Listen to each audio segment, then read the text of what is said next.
Olá, seja muito bem-vindo a mais uma edição do nosso BNews Entrevista. Você que é nosso leitor, que acompanha as nossas reportagens, acompanha o nosso site, acompanha também os nossos programas, podcasts aqui no nosso canal no YouTube. Seja muito bem-vindo a mais uma edição do nosso BNews Entrevista. Hoje com a edição especial, o nosso BNews Entrevista Agro. Você que é nosso leitor já sabe que nós temos uma editoria do agro, trazendo notícias aí do agronegócio, da Bahia, do Brasil.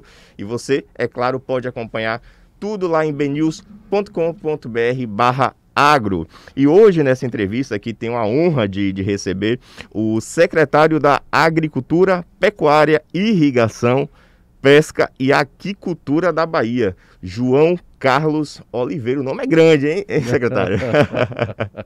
Seja bem-vindo, secretário, ao BNews. Prazer é todo nosso aqui, estar no BNews, Diego, dialogando com vocês e, sobretudo, sobre um tema muito importante para todos nós, que é a agricultura. Exatamente. Pois é, eu brinquei agora, falei do nome da secretaria, né, que é um nome grande, tem várias nomenclaturas.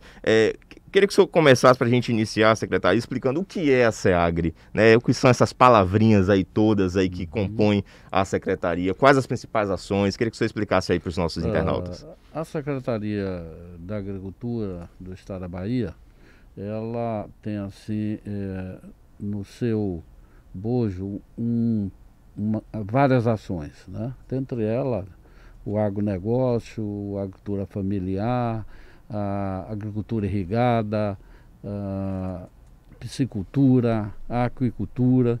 Portanto, é uma secretaria com uma dimensão estratégica, não podia ser diferente, né?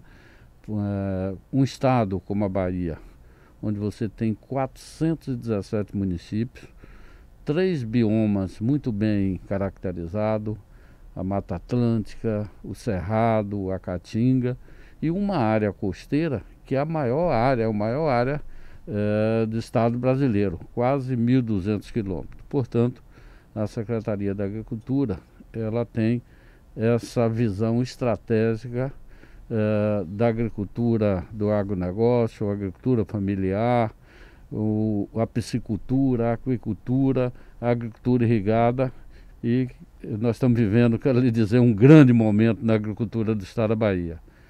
Eu fico assim muito feliz, juntamente com minha equipe, de estar colocando os números hoje na agricultura. Então, nós temos, por exemplo, vamos começar pelo oeste da Bahia, que é a referência no agronegócio. Sim, sim. Nós temos o complexo soja, que em 2021 produziu aí mais de 10 milhões de toneladas. O algodão, para vocês terem uma ideia, o algodão produzido hoje no oeste compete de igual para igual com o algodão produzido nos Estados Unidos e no Canadá. E o mercado chinês tem preferência pelo nosso algodão, pela qualidade da fibra, né? O milho também uma excelente produtividade. E 2021 a soja do oeste se destacou como a melhor produtividade no Brasil. Portanto, aquela região do oeste é uma referência para nós. Você vai para a região do Juazeiro, o norte. Aí você tem lá a fruticultura. A uva e a manga, hoje produzido lá naquela região, está tendo uma aceitação muito boa no mercado internacional.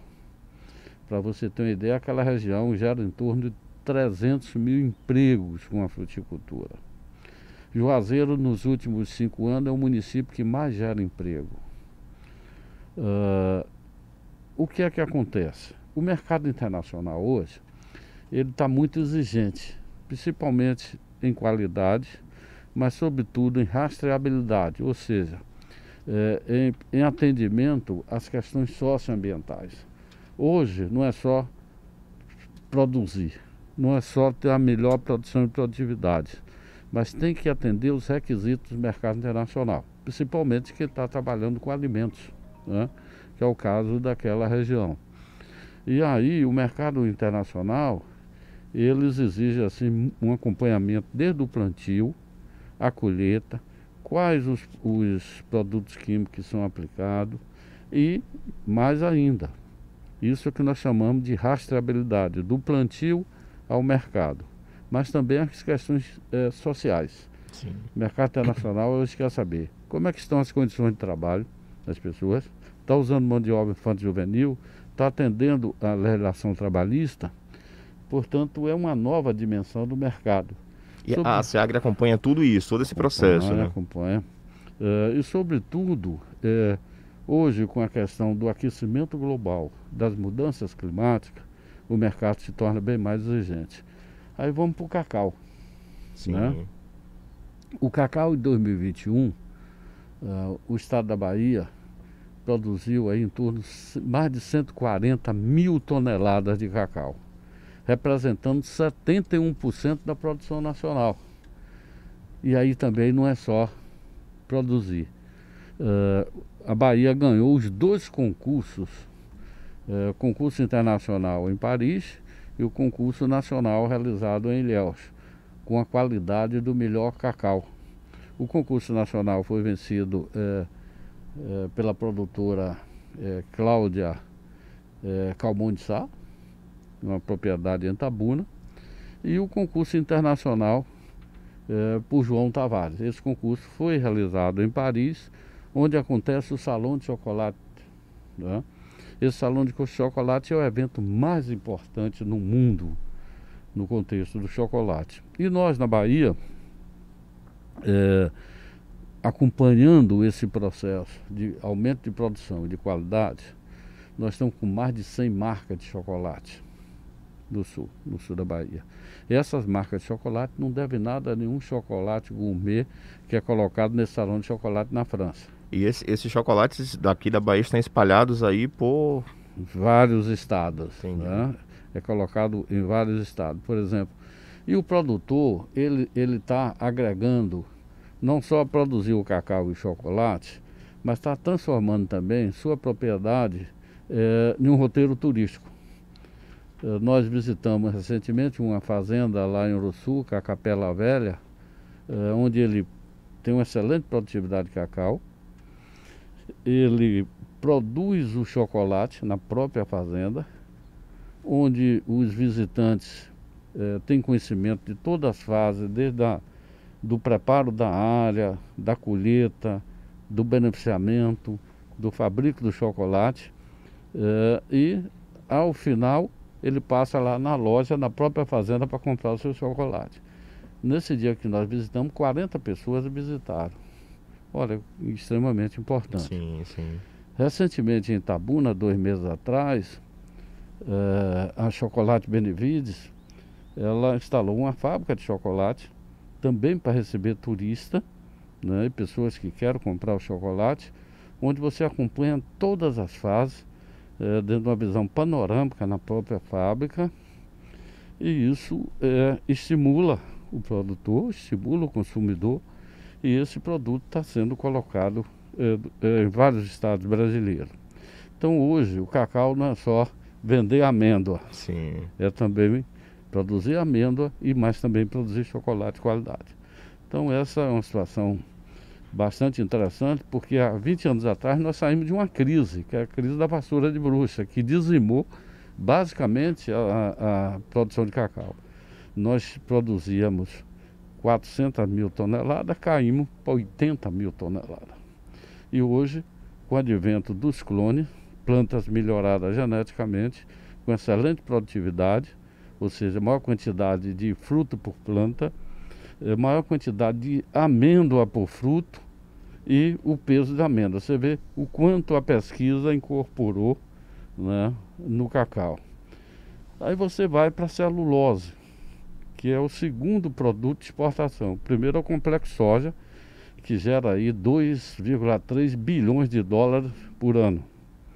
Aí você vai para a celulose. Então você tem aqui Litoral Norte, a Bracel, a Veracel em Eunápolis e a Suzano lá em Mucuri. Para você ter uma ideia, nessas regiões, é onde você tem a maior produtividade no mundo da celulose. Eu sempre digo, é muito difícil você competir com a agricultura brasileira. Sim. Por quê? Porque nenhum país do mundo tem luminosidade o ano todo. Às vezes, determinados países leva 6 meses hibernado, né? Ninguém tem luminosidade o ano todo. Nenhum país do mundo ainda tem área para expandir a agricultura. Nenhum país do mundo ainda tem água para expandir a agricultura irrigada. E poucos países do mundo têm mão de obra para se dedicar à agricultura. Ou seja, somos privilegiados aí, né? Privilegiados nesse contexto, né? Aí você vai para a Chapada, agora mesmo na Chapada, um azeite produzido na Chapada ganhou o primeiro lugar na França. Você imagina o que é ganhar o primeiro lugar na França com um azeite, né? Está sendo muito implementado naquela região o enoturismo, ou seja, estão investindo muito em vinícolas na Chapada, onde você vai degustar um vinho com uma visão panorâmica da Chapada e com energia positiva da Chapada que poucos lugares do mundo têm. Então, com essa questão da pandemia, o turismo rural, o turismo interno de bases ambientais está bombando. Sim. Hoje é coisa difícil você encontrar uma pousada na Chapada, nos hotéis, que 100%, quase que 100% estão ocupados. Isso é muito bom, porque você agrega a agricultura a outro ramo da economia. Tem o próprio café da Chapada também, que é bastante forte. O café é uma referência no mundo hoje, né? O café da Chapada já é uma marca. Sim. Tá? E vem cada ano aumentando e se colocando no mercado internacional. Ou seja, por isso a importância aí de nós, baianos, consumirmos esses produtos que são genuinamente daqui, que saem daqui, né, que estão aí ganhando, né, o Brasil ganhando o mundo, né? O senhor falou aí do chocolate, do cacau, aí Páscoa chegando, comercialize, compre os chocolates aqui da Bahia, que isso é muito importante, isso ajuda bastante, né, secretário? A gente consumir o que é nosso. Isso gera emprego, sim. Isso circula na economia. E até eu uso uma expressão para o cacau. A indústria processadora de cacau, ela tem ainda um espaço ocioso de 60 mil toneladas, porque nós processávamos 400 mil lá atrás. E o aumento da produção e produtividade do cacau, ela beneficia a todos nós. É bom para a indústria, é bom para o agricultor, é bom para o município e para o estado. Então eu acho que é um trabalho assim extremamente importante. O cacau agora, ele sai da região de origem, vamos dizer assim, nossa, que é o sul da Bahia. E o cacau lá teve um papel importantíssimo, que ele é plantado debaixo da mata, a gente chama a cabruca, né? É ralear a mata e plantar o cacau embaixo, portanto é uma planta conservacionista. Eu fui secretário do Meio Ambiente do Estado e te confesso que nós temos muitos problemas com as bacias hidrográficas. E uma das bacias, as bacias hidrográficas do sul da Bahia, nós não temos tanto problema que preservamos a mata. O cacau ajudou a preservar a mata. Preservar a mata é preservar a água. Preservar a água é preservar vidas. E o cacau, ele se presta muito para isso. E agora, a pesquisa evoluiu e o cacau que era plantado debaixo da mata no sul da Bahia, está sendo plantado no oeste da Bahia, a pleno sol, irrigado com excelente produtividade. É por isso que eu disse que nós estamos vivendo um excelente momento na cultura da Bahia, porque 2021 foi muito bom e a gente espera que 2022 seja melhor ainda. Vai ser melhor ainda. O senhor falou em relação ao cacau, né, a soja aqui da Bahia, no meio desse universo aí de diversos produtos aqui do estado, o cacau ainda assim é o principal destaque, a gente pode dar esse destaque assim dentro desse universo de produtos que saem daqui do estado, ou tem algum outro produto ali que está ali, como a gente fala aqui, né, pau a pau ali com o cacau? Olhe bem, não, vou te colocar, o cacau está em quarto lugar hoje na pauta de importação. O primeiro lugar hoje é o complexo soja. Para você ter uma ideia, as exportações 2021 na Bahia beirou aí a 10 bilhões, exportações totais. Sim. E a agricultura contribuiu aí com 4,9 bilhões, 50%. Da exportação do estado vem da agricultura, ou seja, 1/4 do PIB baiano vem da agricultura, 1/3 de geração de emprego, e ela representa 50% da pauta de exportação. Portanto, é extremamente importante Às vezes a sociedade brasileira é uma sociedade hoje, vamos dizer assim, com característica urbana muito forte. Nós moramos nas cidades e às vezes a gente não consegue perceber a importância da agricultura. E aí, esses dados, ele vem assim, colocar essa importância. Por exemplo, o complexo soja, como eu te disse, ele representa 48% da exportação. Segundo vem a celulose. Terceiro vem fibras, o algodão. E quarto vem o cacau. Aí quinto vem fruticultura, sexto vem o café, né? Então, ele é de extrema importância para a economia, é de extrema importância para a geração de emprego. Eu sempre digo, é na agricultura onde você gera um emprego com maior velocidade e com menos exigência. Hoje, por exemplo, na indústria, no comércio, no serviço, as pessoas, no mínimo, têm que compreender de informática, não é?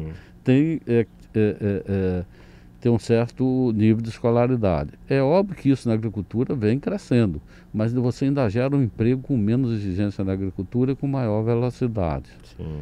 Então, e é a agricultura familiar que basicamente bota o alimento na mesa da gente. Com certeza. Verdade. Só falo em relação a essas exportações, você que está nos assistindo, depois corre lá em bnews.com.br/agro, como eu já falei no início aqui da nossa entrevista, tem tudo lá sobre o agronegócio da Bahia, do Brasil, enfim. Eu só falo em relação às exportações e lá na nossa página do BNews Agro, a gente fez algumas matérias, né, relacionadas às exportações, os números, né, que foram apresentados aí no ano passado, né, a gente teve exportações de carne de frango que cresceram 9%, isso em relação ao Brasil, que foi o maior volume registrado já, né, em um único ano. Exportações de carne suína do Brasil também, que aumentou, também bateu recorde. Aí, exportações de ovos, ou seja, vários produtos aí que quebraram fronteiras, aí, quebraram recordes do ano passado em relação a esses produtos, secretário, em si. Carne de frango, carne suína, ovos. A Bahia, acredito também que a Bahia contribuiu para isso aqui. Não tenho dúvida. O Brasil é o segundo maior exportador de frango do mundo, carne de frango do mundo, né? E a Bahia, interessante, com essa questão da pandemia, que as pessoas ficaram muito em casa, né? As pessoas tiveram assim um aumento de consumo, principalmente de derivado de carne de frango, derivado, ovos, o leite também houve um consumo. E a Bahia, ela vem a cada ano crescendo uma média de 6% na produção de frango, na apicultura. E nós tivemos um gargalo, e estamos tendo ainda, que é a questão do aumento da ração, do preço da ração, né? Então, a soja hoje, basicamente, ela está para exportação, né? Para você ter uma ideia, mais de 60% da soja que será colhida em 2022 já está vendido para o mercado chinês. Então isso mexe com o mercado interno. O milho, ele saiu aí de R$60 a saca, foi para 120.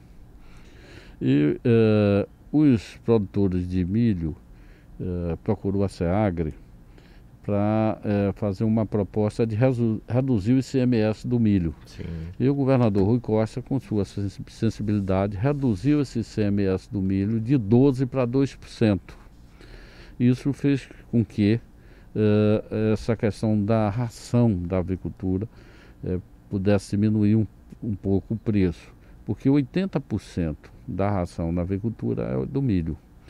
E o milho hoje está na faixa de R$100 a saca, 80 a R$100, e nós estamos estimulando esse plantio de milho, porque é uma cultura de ciclo curto, né? E tanto o milho irrigado como o milho de sequeiro.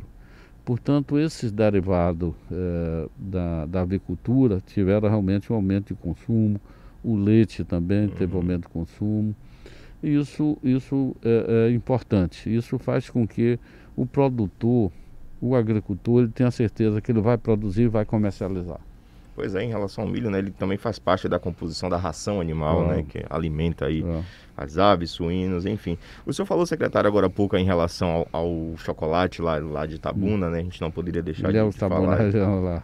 Pois é, em relação, a gente não poderia deixar de falar, né, sobre isso. Itabuna foi uma das cidades também atingidas aí, né, pelas chuvas aqui que iniciaram, né, no ano passado, finalzinho de dezembro. Acabou pegando, obviamente, todo mundo de surpresa. E os produtores rurais dessas cidades, não só de Itabuna, mas como de outras cidades aí do sul, do extremo sul do estado, foram extremamente afetados, né, atingidos aí por essas enchentes. Muitos acabaram perdendo aí suas lavouras, suas produções, né, teve o problema em relação também às estradas vicinais, e que isso acabou afetando ainda mais, atrapalhando ainda mais aí esse trabalho desses produtores. Como é que a SEAGRE atuou, secretário? Vi até que vocês criaram um grupo, né, de trabalho aí para intensificar essas ações nessas cidades atingidas. Como foi que a SEAGRE trabalhou, né, no caso, para diminuir, pelo menos, tentar diminuir esses danos? Olhe bem, nós tivemos aí basicamente 3 regiões muito afetadas. O extremo sul, que foi aí nessa faixa de 3 a 5 de dezembro. Logo em seguida, nessa faixa de 7 a 9, aí você já teve um índice pluviométrico chegando a 200 milímetros por dia, naquela região ali, Ilhéus, Itabuna, Camaquã, e no Vale do Jiquiriçá, e sudoeste da Bahia. Essas 4 regiões realmente foram muito atingidas. Coisas assim que a gente não vê há 40 anos, tanta chuva em um período curto, né? Essas questões das mudanças climáticas, do aquecimento global, com a relação com a natureza, que a gente precisa repensar. Eu sempre digo que essa questão da pandemia, a gente precisa repensar a relação do mundo do trabalho, a relação familiar e, sobretudo, a relação com a natureza, né? E o governador Rui Costa liderou todo esse processo, esse grupo de trabalho, envolveu todas as secretarias, todos os órgãos que poderiam contribuir, né? E foi para a linha de frente com a primeira proposta: vamos cuidar das pessoas, vamos cuidar de gente. Segundo momento, vamos fazer o levantamento dos prejuízos das residências, das casas comerciais, e logo em seguida a questão das estradas. Por quê? Porque nós tivemos o seguinte: alguns segmentos realmente da agricultura foram muito prejudicados. Eu cito aqui as culturas de ciclo curto. Por exemplo, ali aquela região de Jaguaquara, que produz o tomate, o alface, o pimentão, essas realmente sofreram muito. O extremo sul, que produz muito feijão, milho, cultura de ciclo curto. E um outro segmento que foi muito prejudicado foi o segmento do leite. Sim, o problema do escoamento ali do leite. Escoar o leite. O produtor de leite, ele fazia ordenha, tirava o leite, mas a estrada ele não conseguia passar para levar para o laticínio. E aí foi o grande mutirão. Para você ter uma ideia, só a Secretaria da Agricultura, o governador nos autorizou, com recurso do Estado, né, comprarmos 60 máquinas pesadas. O que são máquinas pesadas? Trator de esteira, moto escavadeira, pá carregadeira, escavadeira hidráulica. Nós investimos, o recurso do Estado, 40 milhões. E isso foi distribuído aos consórcios. Foi distribuído aos consórcios, e esses consórcios, juntamente com os municípios, fizeram de imediato uma ação efetiva para recuperar as estradas, recuperar as pontes, e hoje eu te diria que mais de 80% já foram recuperados. Todas essas 60 máquinas estão no interior do estado fazendo a recuperação das estradas. E um outro ponto importante também, né, a ser citado, acredito, nessas questões ainda envolvendo as chuvas, é a disponibilização de crédito rural, né? Acho que muitos produtores rurais foram beneficiados aí nesse período aí por conta dessa questão da chuva, e acredito também que a SEAGRE ajudou nesse trâmite. Nós reunimos nossa equipe técnica, fizemos o levantamento quais as áreas foram mais atingidas com esse diagnóstico, levamos conhecimento, sobretudo, do Banco Nordeste e Banco do Brasil, e a SDR, que é a Secretaria de Desenvolvimento Rural, que também está ligada à agricultura, mas o pequeno agricultor, o agricultor familiar. O governador autorizou um crédito de 80 milhões logo na primeira semana para ser disponibilizado, inclusive suporte de combustível às prefeituras para colocar nessas máquinas para recuperar as estradas. Portanto, tudo que foi possível na ótica do Estado ele foi realizado. Pois é, o BNews Entrevista hoje recebendo o secretário da Agricultura do Estado da Bahia, João Carlos Oliveira, a gente batendo esse papo, fazendo esse balanço aí do agro aqui no nosso estado. A gente tem alguns tópicos aqui, secretário, assim, que eu gostaria de que o senhor falasse também, né, em relação aí, a gente falou da questão do leite, né, que foi bastante prejudicada aí com essa questão da chuva, dessas enchentes que atingiram aí algumas regiões aqui do estado.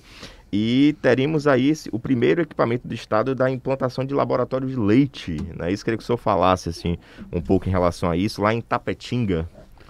Nós, assim que assumimos a secretaria, basicamente há 8 meses atrás, nós identificamos que existe lá um laboratório em Tapetinga, no campus da UESB, na Universidade do Sudoeste, e que no norte e nordeste do Brasil não tem nenhum laboratório credenciado. De imediato nós procuramos o Ministério da Agricultura.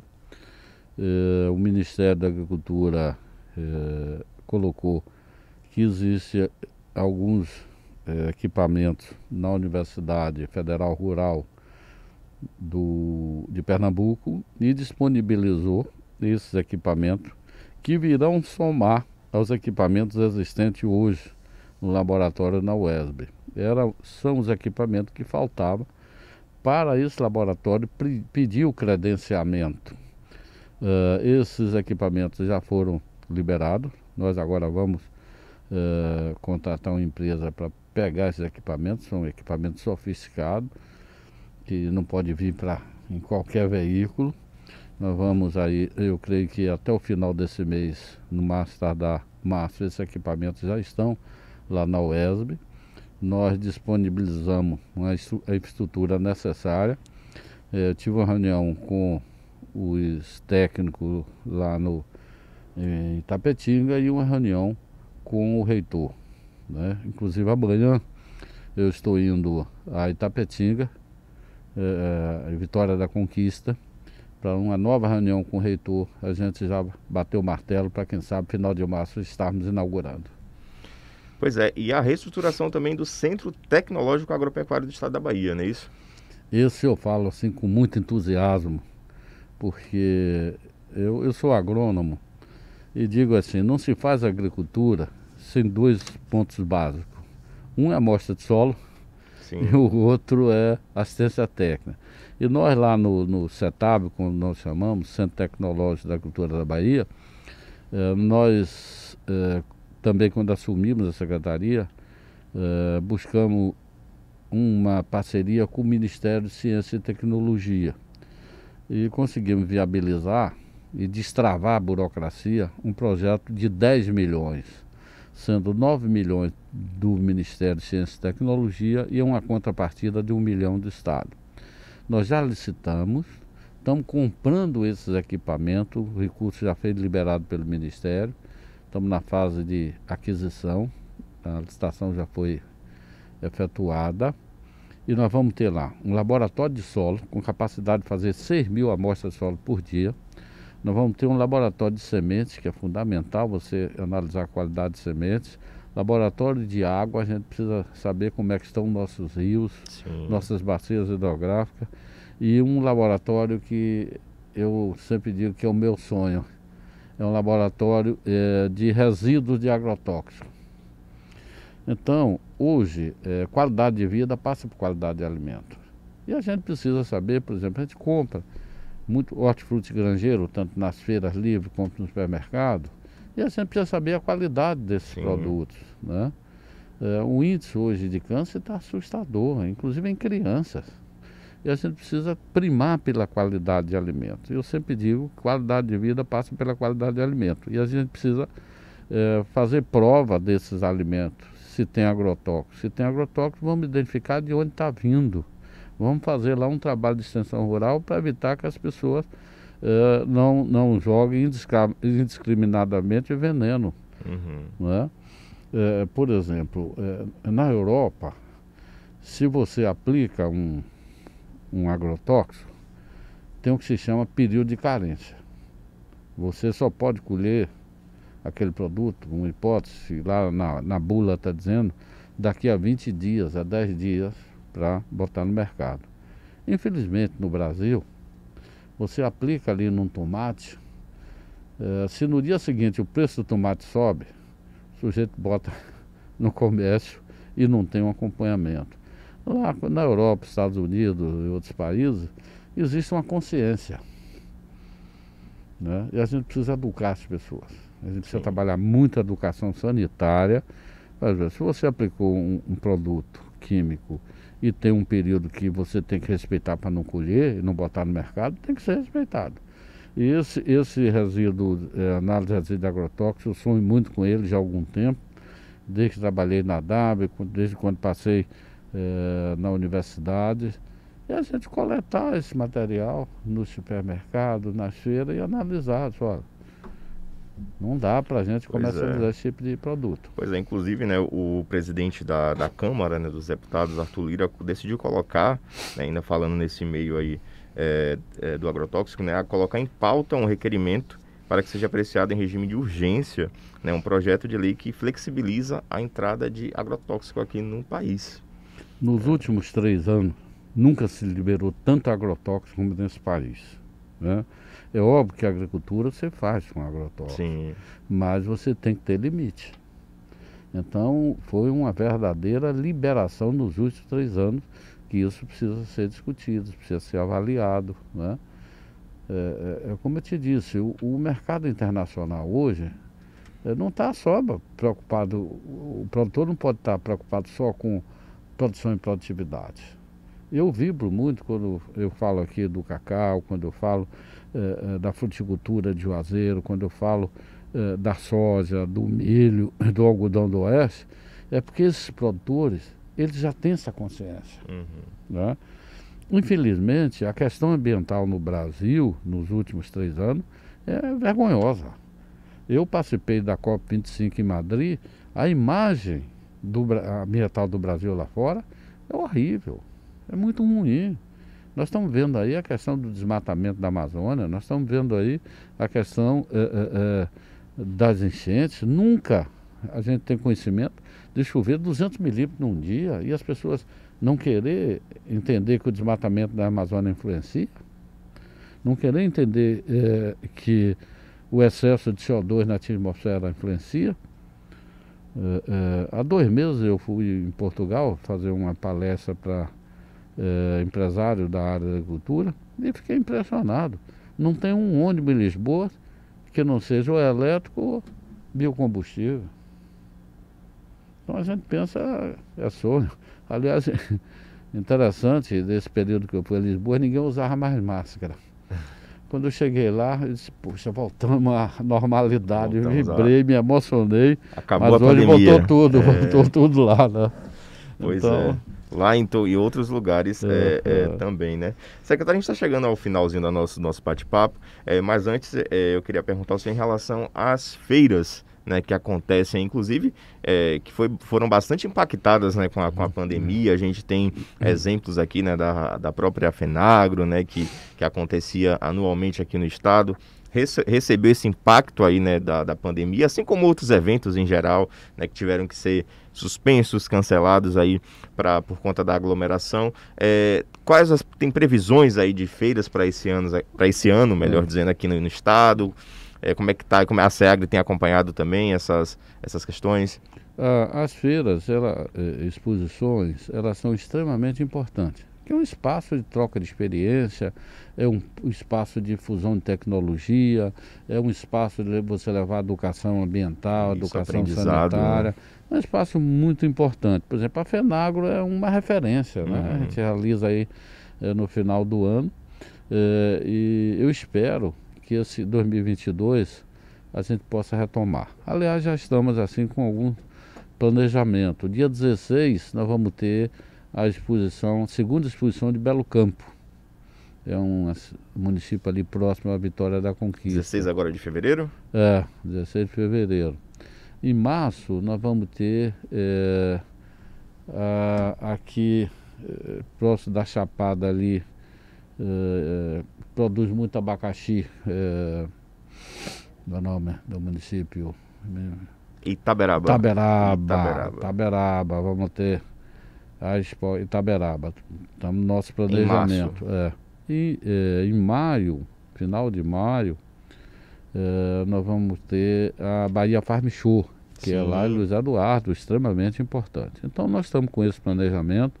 Já pedi à nossa equipe de trabalho que a partir de agora de março já comece o planejamento da FENAGRO, que a FENAGRO é uma exposição de porte, de referência no Brasil, e tem basicamente 2 anos que não é realizado em função da pandemia. É óbvio que a gente tem que ter como balizador o decreto, né, do governo, que hoje está em 1.500 pessoas, mas a gente espera que 2022 esse Covid passe, né? Estamos num momento não muito bom agora, mas quem sabe que seja o pico e a gente possa retomar a normalidade da nossa convivência humana. Mas é de extrema importância essas feiras, essas exposições, e está no radar do nosso planejamento. Pois é, vamos torcer para que esses eventos aconteçam aí, que o BNews vai estar lá cobrindo tudo, levando muita informação aí para você. Secretária, o senhor falou dessas ações, né, fez esse balanço das ações da SEAGRE, e a gente sabe da importância, né, do relacionamento, né, entre as esferas, né, estadual, federal. Qual o relacionamento assim, da SEAGRE com o Ministério da Agricultura? O senhor falou das ações relacionadas às chuvas, né? A SEAGRE recebeu algum apoio, incentivo do Ministério da Agricultura nessas questões da chuva? Como é que o senhor faria esse balanço, né, dessa relação da SEAGRE com o Ministério da Agricultura? Olha, dialogar com esse governo Bolsonaro não é fácil. Eu vivi uma situação muito difícil no Ministério do Meio Ambiente, quando era o ministro Salles. Era o ministro que, me desculpe, já saiu, mas que não tinha compromisso com o meio ambiente. Aliás, propalava uma imagem muito ruim. A ministra da Agricultura, ela tem um pensamento mais positivo. Eu diria até que a ministra Cristina, ela conseguiu, vamos dizer assim, construir uma imagem diferente do meio ambiente. Enquanto se propalava uma imagem muito ruim do meio ambiente, ela conseguiu quebrar isso e fortalecer as commodities no Brasil. E nós estamos buscando, embora você tenha dificuldade política, mas nós estamos estimulando o diálogo entre técnicos, né? E é isso que nós estamos buscando. Aqui na Bahia, nós temos a superintendência do Ministério, né? Essa superintendência, nós temos um diálogo muito bom e nos ajuda a fazer esse meio de campo com Brasília. Mas com esse governo a situação é muito difícil. Mas o importante é a gente buscar o relacionamento institucional, é isso que nós fazemos. Agora, se o relacionamento, nós temos dificuldade com o Ministério, por outro lado, nós temos assim um diálogo franco, aberto, participativo com os municípios. E nós estamos agora, em março, criando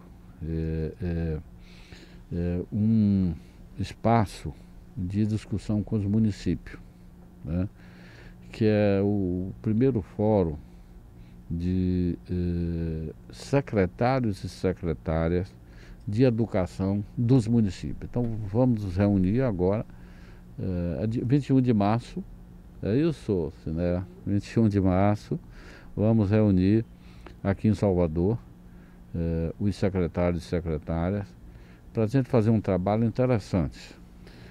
Como eu te falei, a agricultura é uma referência na economia, é uma referência na geração de emprego, uma referência na pauta de exportação.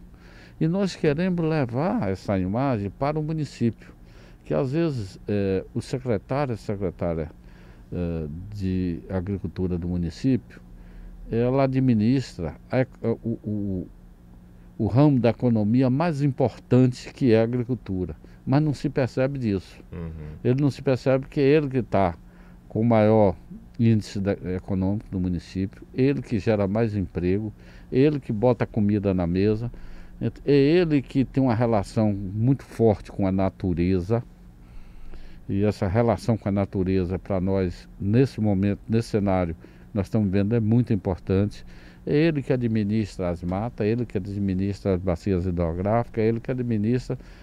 Eu te confesso, o ramo da economia de geração de emprego mais importante. Sim. E a gente precisa valorizar esse profissional que está lá, valorizar esse secretário e essa secretária. Pois é, eu queria agradecer, por falar em secretário, agradecer ao secretário de Agricultura da Bahia, João Carlos, aí, pelo senhor ter disponibilizado aí um pouco do seu tempo para a gente bater esse papo, conversar aí com os nossos leitores, nossos internautas, dizer que as portas do BNews aí estão sempre abertas aí para a Secretaria da Agricultura e precisando pode contar com a gente. Eu que agradeço essa oportunidade que vocês dão aqui à agricultura, e sobretudo no momento que a gente precisa enfatizar as informações verdadeiras, as informações reais, as informações do dia a dia. E eu fico muito feliz. Vocês da imprensa têm um papel fundamental de socializar as informações corretas. Obrigado. Pois é, e você continue acompanhando aí a nossa editoria do BNews Agro e também as outras editorias do nosso site lá em bnews.com.br, o site que mais cresce na Bahia. E fica ligadinho também aqui no nosso canal no YouTube, que tem uma programação, conteúdos exclusivos para você sempre. Valeu, até mais.